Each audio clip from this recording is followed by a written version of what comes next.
9, 8, 7, 6, 5, 4, 3, 2, 1, 0. Plus 5 seconds. Lift off normal. That's a marvelous liftoff of PSLV PT tracking. C-60 SpaceX mission on the go. Plus 15 Sleek seconds. PSLV Corellon vehicle PT tracking. saluted against the night sky, a beautiful sight to behold. First stage separated. Second stage engine started. Close Just 2 loop minutes. guidance initiated. प्रथम चरण के कार्यकाल के पश्चात उसे सफलतापूर्वक पृथक कर दिया गया है यान से। हेलो, गुड मॉर्निंग, नमस्कार, आदाब, सत श्री अकाल मेरे दोस्तों। आगे आपका होस्ट एंड दोस्त आनंद प्रताप सिंह लेकर के एक ताजा तरीन खबर जो बनी कल रात तक की सुर्खियों के साथ। और यह खबर यह है कि भारत का इसरो, जिसका पूरा नाम है इंडियन स्पेस रिसर्च ऑर्गेनाइजेशन, कल रात को एक सैटेलाइट लॉन्च किया है। और इस सैटेलाइट का उद्देश्य है कि भारतीय स्पेस स्टेशन को अंतरिक्ष में बनाया जाए। तो यह स्पेस स्टेशन क्या होते हैं, ये कैसे कार्य करते हैं और ये किन उद्देश्यों से बनाए जाते हैं, इसके बारे में समझेंगे। और इस प्रकार के स्पेस स्टेशन और कौन बनाए हैं, पहले उसके बारे में समझेंगे, उसके बाद इस वाले के बारे में समझेंगे। और जो मिशन कल लॉन्च हुआ है, जो इसरो के द्वारा लॉन्च किया गया, उसका नाम रखा गया है स्पेसडेक्स। इसका नाम है स्पेसडेक्स मिशन। तो स्पेसडेक्स मिशन को पहले बाद में समझेंगे, लेकिन उससे पहले समझेंगे कि इस प्रकार के स्पेस स्टेशन जो है और कौन बनाए हैं। अगर स्पेस स्टेशन को समझना है तो सबसे पहले इसको सामान्य भाषा में यह समझा जा सकता है कि अंतरिक्ष में एक घर के समान संरचना है। तो घर के समान संरचना पहले कोई बनाया है कि नहीं बनाया है, उसके बारे में समझते हैं। तो भारत से पहले जो बनाए हैं स्पेस स्टेशन, उसका नाम है international space station. International space station, जिसको शॉर्ट फॉर्म में ISS कहा जाता है। इसका जो फर्स्ट खेप गया था वो 20 नवंबर 1998 को। इसका जो फर्स्ट पार्ट गया था वो 20 नवंबर 1998 को गया था। और ये जो इंटरनेशनल स्पेस स्टेशन है, यह 5 देशों की जो है संयुक्त पहल है। एक तरह से 5 देश मिल करके इस इंटरनेशनल स्पेस स्टेशन को बनाए हैं। इसमें जो सबसे पहले है नासा। नासा क्या है? जैसे भारत में अंतरिक्ष के क्षेत्र में जो ऑर्गेनाइजेशन काम करती है, उसका नाम है इंडियन स्पेस रिसर्च ऑर्गेनाइजेशन। इसी प्रकार अन्य देश में भी जो स्पेस के लिए काम करती है, उनके कुछ नाम होते हैं। जैसे अमेरिका में जो संस्था काम करती है स्पेस के लिए, उसका नाम रखा गया है नासा। वो अमेरिका की है, ठीक। इसी प्रकार जो रूस में काम करने वाली एजेंसी है स्पेस के सेक्टर में, उसका नाम है रोसकॉस्मोस। उसका नाम क्या है? रोसकॉस्मोस। ROSCOSMOS, रोसकॉस्मोस, ठीक। इसी प्रकार जो यूरोपीय संघ है, उस यूरोपीय संघ में जो एक समूह के रूप में उसका जो स्पेस स्टेशन है, उसका नाम है यूरोपियन स्पेस एजेंसी। उसको नाम दिया गया है यूरोपियन स्पेस एजेंसी, उसको कहा जाता है। उसी प्रकार जाक्सा, जो जापान की स्पेस एजेंसी है, जो जापान में अंतरिक्ष के लिए जो अगर कुछ कार्य करना होता है तो जाक्सा करती है। इसी प्रकार कनाडा का जो स्पेस एजेंसी है, उसका नाम है CSC, कनाडियन स्पेस एजेंसी। ये क्लियर हुआ?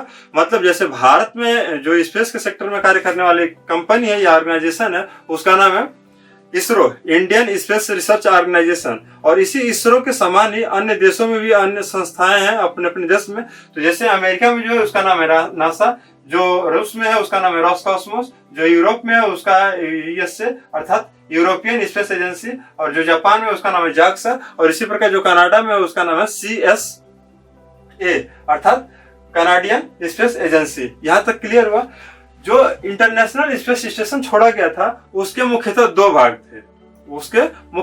भाग थे।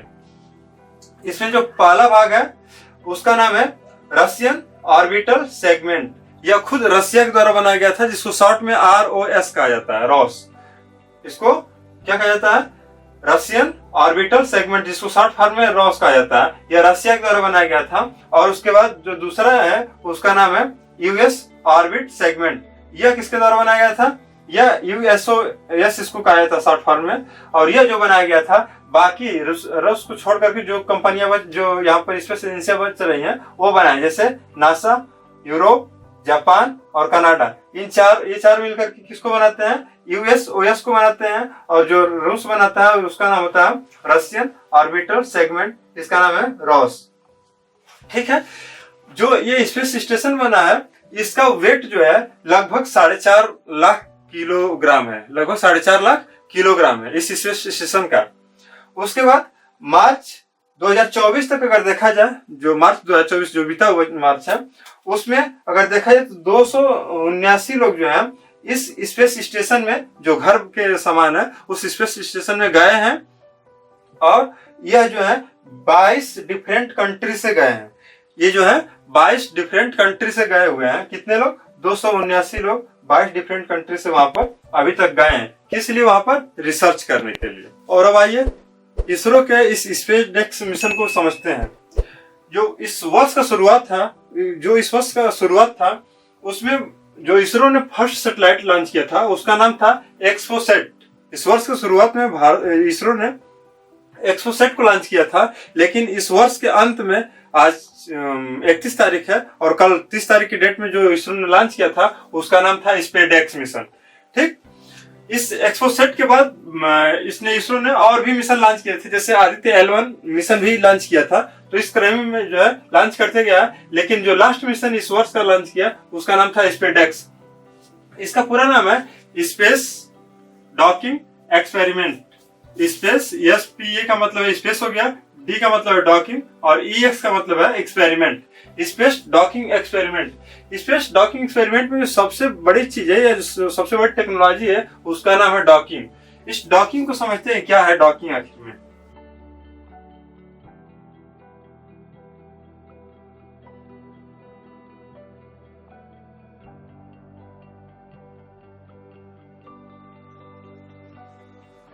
डॉकिंग का मतलब यह है कि अंतरिक्ष में दो सैटेलाइट हो या दो कोई भी पार्ट हो, उन दोनों पार्ट को एक दूसरे से जोड़ना ही डॉकिंग कहलाता है, डॉक कर देना। ठीक, और इन दोनों पार्ट को एक दूसरे से अलग कर देने की विधि को ऑन डॉक कहते हैं।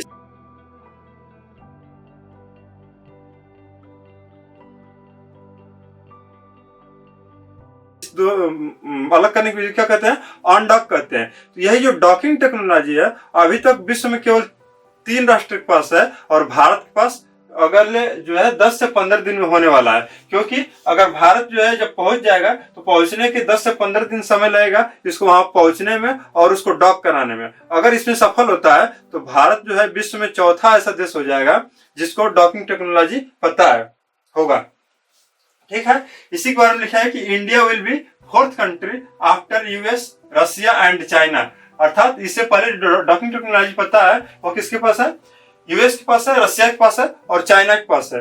लेकिन और इसके अलावा और किसी देश के पास नहीं है। जो चौथा होने वाला देश है वह भारत होने वाला है। और इसके बाद भारत भी जो है एक तरह से स्पेस सेक्टर में जो सुपर पावर के रूप में उभर कर आ रहा है, उसमें भारत भी चौथा स्थान पाया जाएगा। ठीक, ये जो लॉन्च किया गया है इसको समझते हैं क्या है? ये कैसा सैटेलाइट है? जो सैटेलाइट होते हैं इसमें भी कई पार्ट होते हैं। जो सैटेलाइट होते हैं इसमें भी कई पार्ट होते हैं। ठीक है, ये नीचे जो होता है 3-4 पार्ट में जो है ईंधन भरा होता है। ईंधन भरा होता है।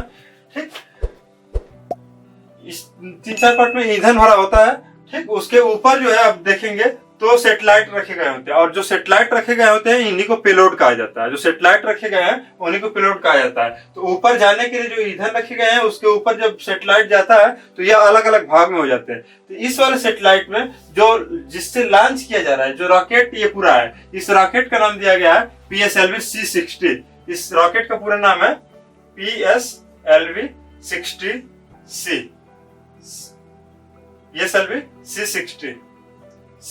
C60 इसका नाम दिया गया। ठीक, और इसमें जो 2 रॉकेट रखे गए हैं, ये 2 सैटेलाइट रखे गए हैं, उनके 2 अलग अलग नाम है। एक का नाम है चेजर और दूसरे का नाम है टारगेट। एक का नाम है चेजर और दूसरे का नाम टारगेट है। जो चेजर है उसको टेक्निकल भाषा में SDX-01 कहा जा रहा है।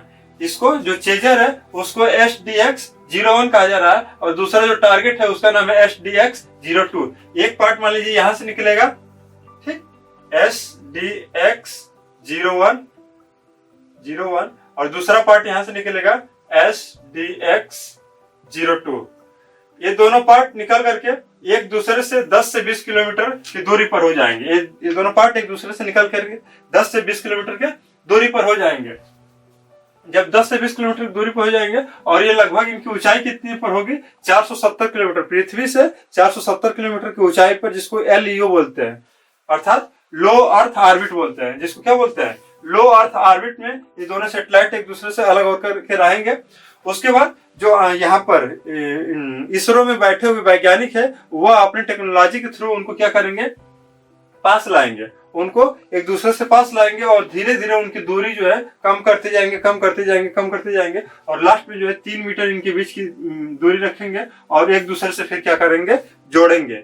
और यह घटना जो होगी वह 10 से 15 दिन बाद होगी। लगभग अगर आज 31 तारीख है तो यह 10 से 15 दिन का बाद का मतलब कि 9 से 14 या 15 तारीख के बीच में यह घटना संपन्न होगी।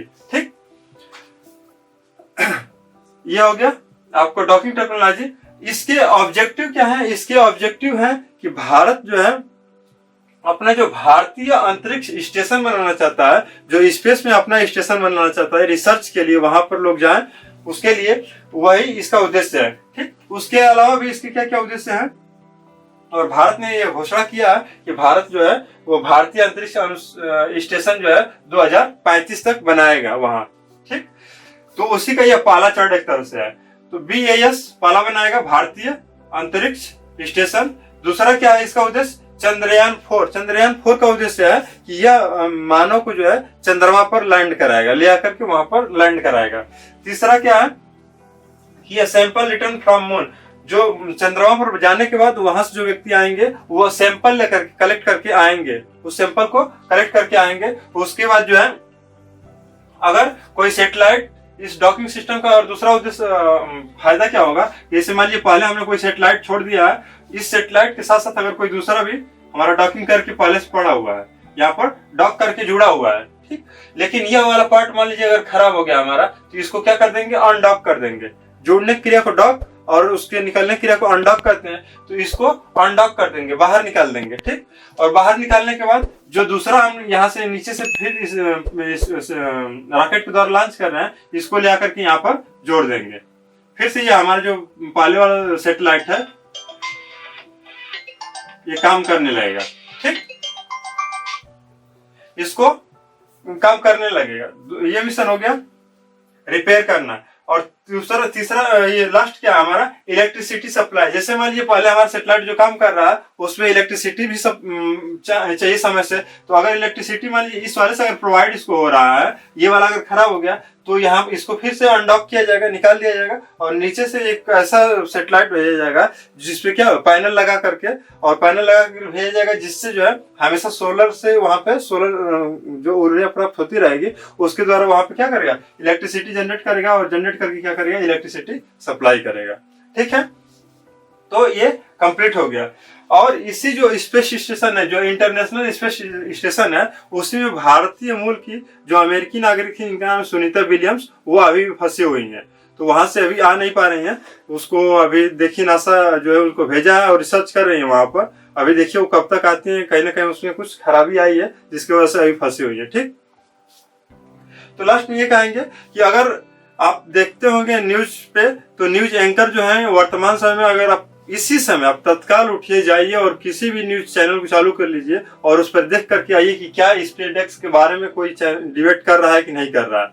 और हमारा पूरा उम्मीद है कि आप यही पाएंगे कि कोई डिबेट नहीं कर रहा है इस पे। ठीक, वर्तमान में कुछ ऐसे लोग हैं जो इस पे पर्टिकुलर वीडियो बनाते रहते हैं, जो ये लोगों को अच्छी शिक्षा देते रहते हैं, क्योंकि न्यूज एंकर का तो काम ही है कि वो जाति धर्म से रिलेटेड बातें करते हैं, तो उनको उससे समय नहीं मिलता है, तो इस पे बात नहीं करेंगे। क्योंकि हमने फर्स्ट वीडियो में भी ये चीज बोला था कि इनको इसके अलावा समय नहीं मिलता है कि इन सब चीजों पे बात करें।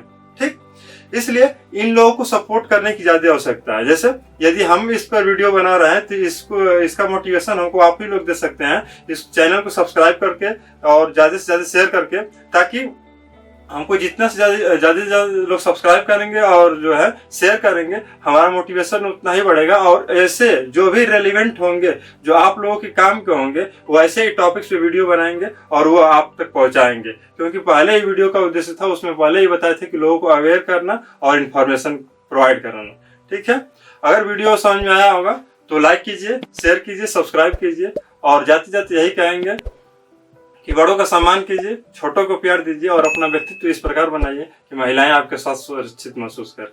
धन्यवाद।